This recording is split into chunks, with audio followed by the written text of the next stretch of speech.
বর্তমানে বেশ জনপ্রিয় একটি খাবার হচ্ছে টোপা।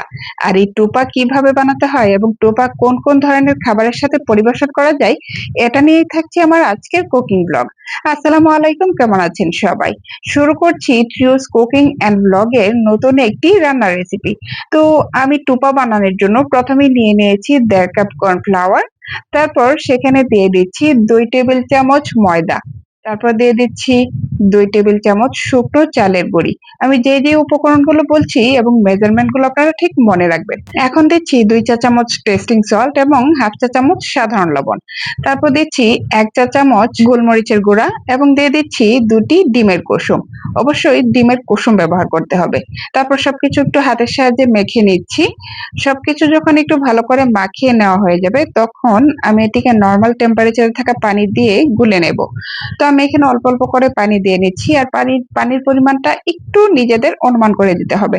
তারপরে একটি হ্যান্ড উইক্সের সাহায্যে আমি ভালো করে ফেটিয়ে নিচ্ছি।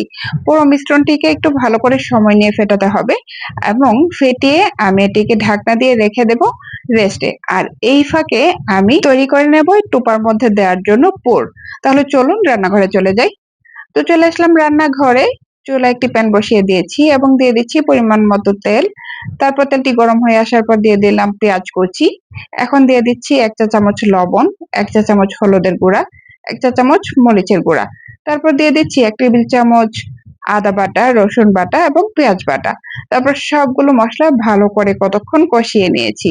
মশলাটা যখন ভালো করে কষে আসবে, এই পর্যায়ে এখানে আমি দিয়ে দিচ্ছি গরুর মাংসের কিমা। আমি মাংসটা আগে সিদ্ধ করে নিয়েছিলাম এবং ব্লেন্ড করে কিমা বানিয়ে নিয়েছি। তারপর দিয়ে দিচ্ছি গরুর মাংসের অর্ধেক সিদ্ধ করা আলুটাকেও আমি স্ম্যাশ করে নিয়েছি। তারপর সবগুলো ভালো করে এইভাবে নেড়েচেড়ে মিশিয়ে আমি ভেজে নিচ্ছি। আর এই পর্যায়ে এসে আমি এখানে দিয়ে দিচ্ছি কাঁচামরিচ কুচি, 1 চা চামচ সয়া সস, 1 টেবিল চামচ টমেটো সস এবং দিয়েছি 1 টেবিল চামচ রেড চিলি সস। তারপর সবকিছু ভালো করে মিশিয়ে নিয়ে আমার পুরটা যখন রেডি হয়ে গিয়েছে, তখন একটি বাটিতে তুলে সাইডে রেখে দিয়েছি এবং এখন চলে যাচ্ছি টোপাগুলো বানানোর জন্য। তো এদিকে রান্নাঘরে আমি আবারও একটি কড়াইয়ে তেল গরম করে নিয়েছি। আর টোপা বানানোর জন্য আমার যেই মেন উপকরণ সাজ, সেই সাজগুলোকে আমি এখানে নিয়ে নিয়েছি। আপনাদের কারো কাছে যদি এই ধরনের সাজ অ্যাভেলেবেল না থাকে, তাহলে স্টিলের ছোট ছোট বাটি দিয়েও এই টোপাগুলো বানাতে পারবেন। তো সাজগুলোকে প্রথমে তেলে গরম করে নিতে হবে। তারপর একটি রুমালের সাহায্যে এভাবে উপর থেকে তেলটি মুছে তারপর টোপার মিশ্রণটিতে এইভাবে চুবিয়ে নিতে হবে। তবে লক্ষ্য রাখতে হবে সম্পূর্ণ সাজ কিন্তু চুবিয়ে দেওয়া যাবে না। তারপর এইভাবে তেলের মধ্যে একটু চেপে ধরে রাখতে হবে। আর আমি অপরদিকে অন্য আরেকটি সাজকেও তুলে নিয়ে তারপর মুছে নিচ্ছি।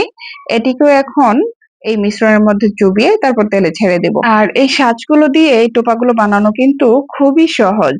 এইভাবে ধরে রাখলেই দেখা যায় যে এই টোপাগুলো খুব সুন্দর করে কতক্ষণ পরেই সাজ থেকে ছেড়ে দেয়। প্রথম টোপাটি অবশ্য হাত দিয়ে একটু ছাড়িয়ে নিতে হয়, তারপর সবগুলোই ঠিক এইভাবে ছেড়ে ছেড়ে আসে। আর এইভাবে আমি বাকি সবগুলো টোপাই খুব অল্প সময়ে বানিয়ে নিয়েছি। আর এখন সময় হচ্ছে পরিবেশন করা।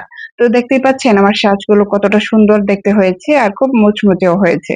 তো আমি এখন টোপার ভেতরে বানিয়ে রাখা পুরগুলোকে দিয়ে দিচ্ছি। একে একে সবগুলোতেই আমি এইভাবে পুরগুলোকে দিয়ে দিচ্ছি। আর হ্যাঁ, এই টোপার মধ্যে আপনারা কিন্তু গরুর মাংসের পুর, তারপরে চাইলে চিকেন, মাটন অথবা যেকোনো মিষ্টি জাতীয় পুর আপনারা এইভাবে দিয়ে তারপর পরিবেশন করতে পারেন। তো এখন আমি একটু ডেকোরেশনের জন্য সবগুলো টোপার উপরে সাদা তিল ছিটিয়ে দিচ্ছি। এতে করে কিন্তু খাবারের চেহারাটাই পরিবর্তন হয়ে গিয়েছে। যে কোনো খাবার পরিবেশনের সময় দেখতে যদি একটু সুন্দর না লাগে, তখন কিন্তু সেই খাবারের প্রতি তেমন একটা আগ্রহ জন্মায় না। আর খাবারটা যতটা আকর্ষণীয় করে পরিবেশন করা যায়, তখন কিন্তু সেই খাবার খাওয়ার আগ্রহটাও অনেকটাই বেড়ে যায়। আপনারা দেখে নিশ্চয়ই বুঝতে পারছেন যে এটি দেখতে কতটা লোভনীয় লাগছে, তাই না? এখন এই খাবারটা আপনার যেকোনো ধরনের সস দিয়েও খেতে পারেন অথবা এমনিতেও খেয়ে নেওয়া যায়। আর এই ছিল আমার আজকের আয়োজনে বিফ টোপা। কেমন লাগলো আপনাদের কাছে অবশ্যই জানাতে ভুলবেন না। আর যদি এমন নতুন নতুন রেসিপি পেতে চান, তাহলে অবশ্যই পেজটিকে ফলো দিয়ে পাশে থাকবেন। তাহলে দেখা হবে পরবর্তীতে। সেই পর্যন্ত ভালো থাকবেন। আল্লাহ হাফেজ।